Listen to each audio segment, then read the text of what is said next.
鬱になりかけました。どうもたけしです。辞めてから今までの話ということなんですけど、最後の更新が2021年の6月25日 Vlog シャープ4まるでタイムスリップ、韓国の伝統的な花が並ぶサムチョドンへ行ってきましたっていう動画なんですね。でそれが約2年前っていうことで、でもそれ以降も一応動画を上げてたんですね。確かショートとウォーキングビデオ、イントロデュースビデオみたいなことになるんですけど、それは一応上げてて、でもその共通するのがなんか別に何も発信してないっていう、こういう何か僕が伝えたいとかこういう話したいっていう動画はその2年前の Vlog から上げてなくて、でもこうふつふつと熱はあったんですね。YouTube もう一回やりたいなみたいな。でもなんかどうしたらいいかわからんみたいな、久しぶりすぎるし何を言ったらいいかわからんっていうのをこう友達に言ってて、その友達がとりあえずその辞めてから今までの話したらいいんじゃないみたいなを言ってくれて、確かにみたいなって、とりあえずその話しようっていうことに今なりました。で、なんで YouTube やれへんかったんやろっていう部分なんですけど、これは本当に単純で、自分を映したり自分の声聞いてそれを編集するっていうのがもう本当に嫌やって、これはみんなにもあるとは思うんですけど、なんか自分の映像を見るのがすごいなんか嫌悪感あるみたいなっていうのが、もちろん僕にもあって、なんか仕事柄結構そういうのなさそうみたいな感じではあるんですけど、仕事でやるのはいいけど自分でこう自主的にやるっていうのがすごい苦手で、それに本当耐えれなくてやってなかったみたいな。映したいものとかいろんな自分の経験したいことを発信したいっていう気持ちはあったんですけど、ただただ映ってるのが嫌みたいな、自分がこう映って喋ってるのが嫌っていうのでやってきませんでした、正直。でもこう改めて、2年経ってこう映像とかに残したいなっていうのでもう一回始めようみたいなっていうのに至り、今こう撮ってるっていう感じです。で、この2年間何してたかというと、韓国に住んでるのは変わらず住んではいるんですけど、モデルの仕事もしてて、なので別に2年前と何が変わったって言われたら別に変わってることはあんまり正直ないです。で、ファッションのルックやったりと、ビューティー系コスメとかはさせてもらったりして、でビューティー系はやったことなかったんで、なんか自分でもできるんやっていうのがすごく良かったなっていうのと、あと意外と多かったのがこっち来て広告系の仕事をですね、 CM とかそういうのが僕はできるってこう思ってもみなかったみたいなっていうのも、こう髪の毛がめっちゃ長いんで自分は広告に合ってないんやろなっていうのをすごく感じてて、個性的すぎるとそういうのに使いづらいなっていう、こう髪の毛短くて爽やかでっていう人がそういう仕事やってるイメージあるんで、僕ができるんやみたいなっていうのはこっちに来てめっちゃ感じました。なんかすごいなみたいな、クリエイティブやな韓国ってっていう印象がこの2年でこうめっちゃ感じたというか、仕事面でそのやった仕事がマクドナルドとか IKEA だと、韓国の財閥系のヒュンダイ、サムスン、LG、SK っていうのはやらせてもらってて、その中でもマクドナルドは本当にすごく良くて、自分の声が乗ったんですね、日本語で。英語でもなく韓国語でもなく日本語の自分の声がその CM に乗ったんで、それは結構感慨深かったですね。なんかピンマイクみたいなつけてこう内側にで自分の声が乗って、今までも自分の走ってる吐息を乗ったことあるんですけど、でも今回はちゃんと声乗ったっていうので、あと IKEA も本当に良くて、これは結構いろんな人から言われるんですよ、 IKEA やし、自分でもなんか YouTube とかの動画見る前に流れる広告とかでその IKEA は流れてて、なんか動画見ようかなって思ってたら、いや俺やんみたいなっていうのが何回もありました、その時期で。仕事の方は順調には行ってたんですが、ある日こう爆発して鬱になりかけました。はい。去年ですね、去年の8月とかなんですけど、カメラからこう逃げ出したくなったというか、なんかね、この片鱗は感じてたんですよ。っていうのもこう撮影前になんかね、自信がなくなりすぎて友達に初めて電話するみたいなっていうのがあって、その撮影っていうのがミュージックビデオやって、女性アーティストがもちろんメインでいてて、でその次に自分がおるみたいな、メンズとして。だから結構大きい役やったんですよ、そのミュージックビデオ内で。でその絵コンテもらったり、ディレクターから話聞いてる時に、なんか自分でできるんかなこれみたいな、俺大丈夫かみたいななって、もうそれがわーって不安になりすぎて、もう友達に電話してみたいな。じゃあその友達がすごい励ましてくれて、その撮影はなんとかいけたんですよ。僕も初めだけ緊張しただけなんで。その1週間後ぐらいの撮影で、それはファッションのルックやって、撮影の時に、メイクとか終わって、じゃあはい撮りますってなった時に、こう泣きそうになったんですよ。なんかレンズ見て、でそのカメラからめっちゃ逃げたくなって、もう映さんといてみたいなっていうことになってしまったんですね、感情が。でもちろんそんなわけにもいかず、仕事なんで一つ目のシャッターがこうカシャってなって、でそれで大丈夫やったんですね。結局そのまま涙流れるとか、もう走ってどっか行くとかじゃなくて大丈夫やったんですよ、その撮影は。後に引きずることもなく本当大丈夫やって、でなんか自分がそこでめっちゃ不思議な感覚になったのが、なんでこんな好きな仕事やのに俺は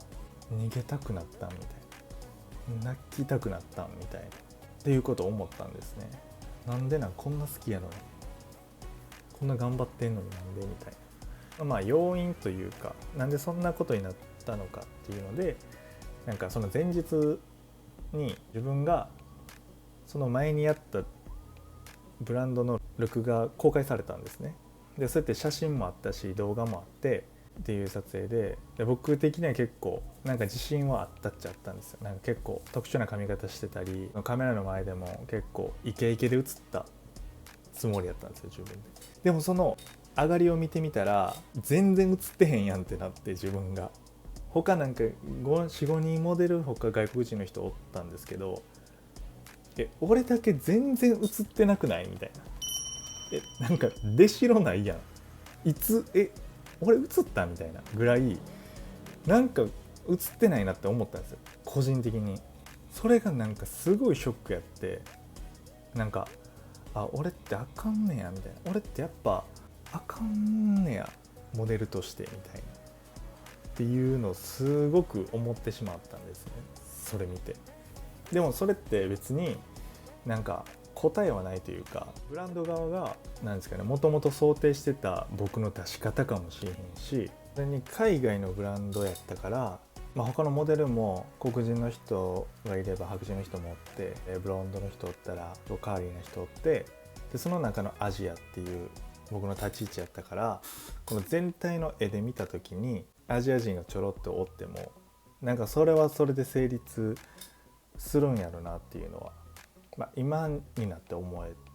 るんですけど、当時はもう普通にショックで、うわ全然あかんかったやんみたいなっていう方が先行して、結構わーってへこんだんですね。でその次の日の撮影やったんで、なんか結構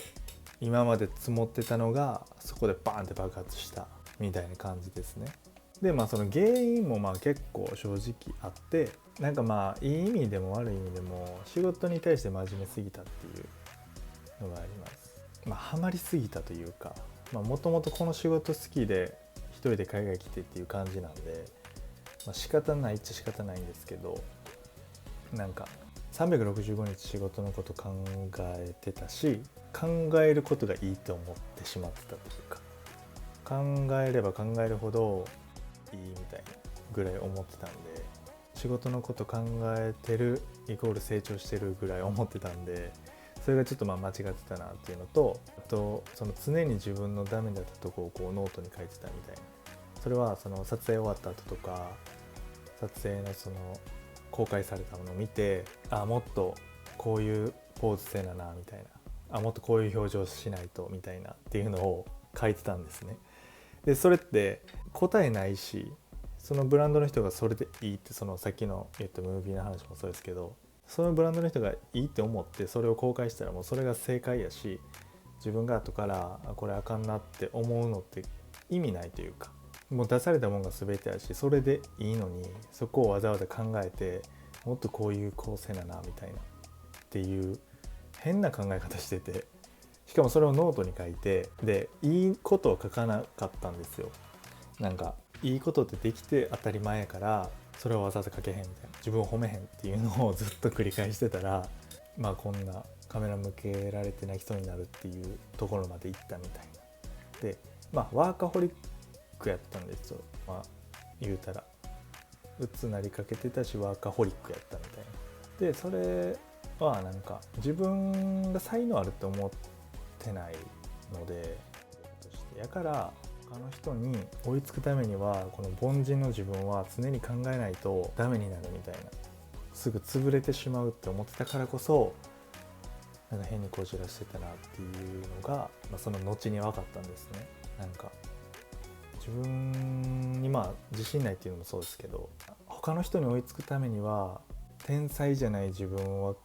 考えることをしないといけないみたいな、それをやめたらそういう仕事できなくなってしまうって思ってて、だから自分のあかんところをノートに書いたりしてたみたいな感じで、これがダメっていうのをすぐ気づいて、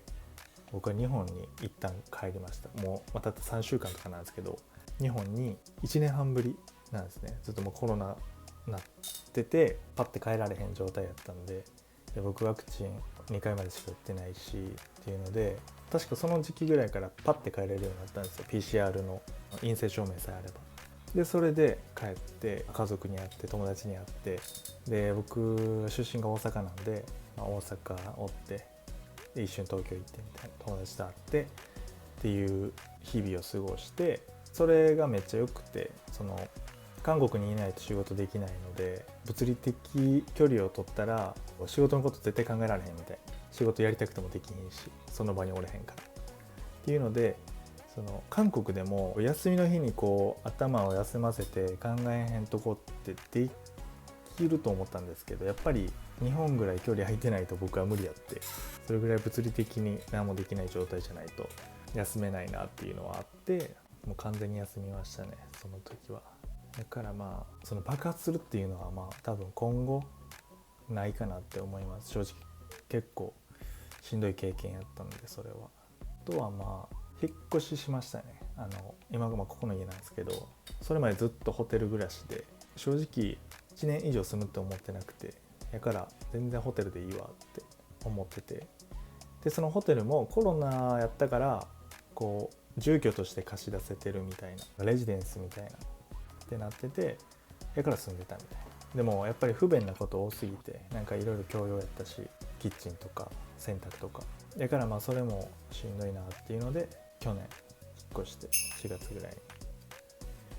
だからここ引っ越して1年は経ってて、でその韓国の引っ越しで結構大変やったのが、僕が荷物少なかったんでよかったんですけど、その